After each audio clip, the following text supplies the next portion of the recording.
आज आपने मतदान किया है, क्या कुछ चीज़ें ध्यान में रखकर आज आपने वोट डाला है? क्या है, सराफा बाजार जो सागर का है वो पहले पूरे मध्य प्रदेश में जाना जाता था। उसकी पहचान ही सराफा है। तो सागर में भी सराफा के नाम से अच्छे कार्य हुए हैं। जैसे सराफा में एक बड़ा उत्सव है अपना, ये दुर्गा महोत्सव, सभी लोग मिलजुल के करते हैं। और हम लोग चाहते हैं कि सभी कारीगर वर्ग जो है उसकी समस्याओं को ध्यान में रखते हुए उनके लिए निर्णय लिया जाए, क्योंकि आज जो सोना या चांदी ये बहुमूल्य धातुओं में आ गया है। इसके लिए जनसंख्या की दृष्टि से ये संभव नहीं है कि इतना कार्य लोग कर सकें, क्योंकि ये धातुएं काफ़ी महंगी हो चुकी हैं। किन बातों को ध्यान में रखकर आज आपने मतदान किया है? कारीगर वर्ग को ध्यान में रख के मतदान किया है। क्या कुछ नया देखने को मिला इस बार? बहुत कुछ नया देखने को मिला है। उत्साह है, सारे युवा वर्गों में उत्साह है, बुजुर्गों में भी उत्साह है। पहले ऐसे चुनाव नहीं होते थे।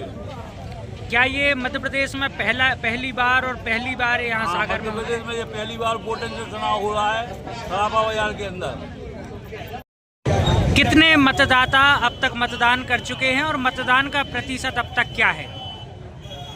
लगभग अभी 35 से 40% के लगभग मतदान हो चुका है। क्या उम्मीद जताई जा रही है?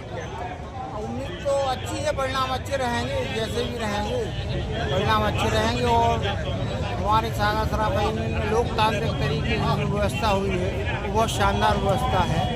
और इसी तरह हम आगे भी कोशिश करेंगे कि इसी तरह चुनाव होते रहें लोकतांत्रिक तरीके से। सराफा बाजार में आज मतदान का दिन है, कैसा लग रहा है और इस चुनाव को आप कैसे देखते हैं? आज हमारे सराफा बाजार की बहुत ही एक प्रतिष्ठापूर्ण सराफा के मतदान प्रक्रिया द्वारा चुनाव होने जा रहे हैं। हमारे मतदाताओं के बीच बहुत ही ज़्यादा उत्साह है। हमारे बड़े बुजुर्ग छोटे सब साथ में बैठे हैं। एक साथ जुनून के साथ इस चुनाव को लड़ा जा रहा है। सभी प्रत्याशी एक साथ खड़े होकर इस चुनाव का सामना कर रहे हैं। बहुत ही अच्छा प्रतीत हो रहा है। इस चुनाव के बाद सागर सराफा बाजार को क्या कुछ नए दिशा निर्देश मिलने वाले हैं? क्या कुछ चीजें मिलेंगी? बिल्कुल बात है, ये सागर सराफा के लिए कुछ काम करने बहुत बाकी है। कारीगरों के लिए बहुत ज़्यादा प्रशिक्षण की आवश्यकता है।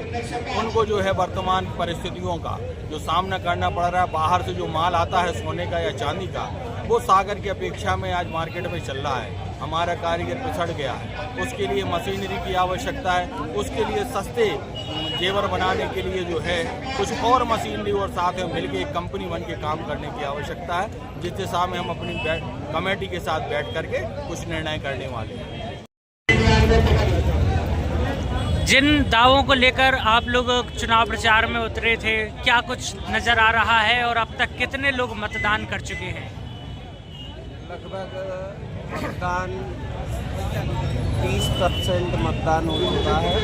मुद्दे हमारे कारीगर संघ के विषय में थे। जो हमारे कारीगर हैं आज की स्थिति में अत्यधिक परेशान हैं। उनकी परेशानियों का निवारण है बंगाली कारीगरों को SIR के अंतर्गत बाहर करना।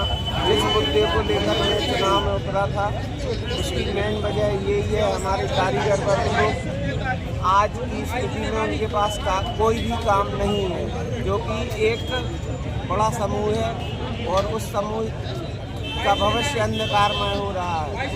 इसके साथ में हमारे कुछ और भी मुद्दे थे, जो मुद्दे सराफा एसोसिएशन आज कई विषयों पर कई वर्षों से, विगत 15-20 सालों से स्थिरता है। इसमें कोई काम नहीं हो रहा है। हमने एक अपना घोषणा पत्र जारी किया था।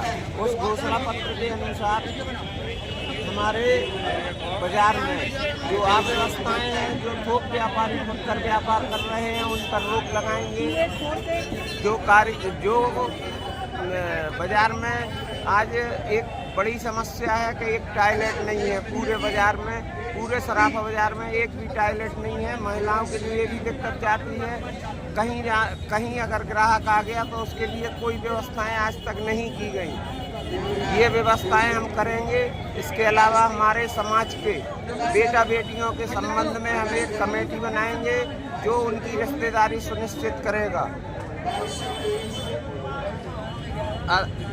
आगे जो भी सदस्य चुन के आएगा, जो भी अध्यक्ष बनेगा या मंत्री बनेगा, उसके लिए ये कार्य अनिवार्य रूप से कराना निश्चित करेंगे।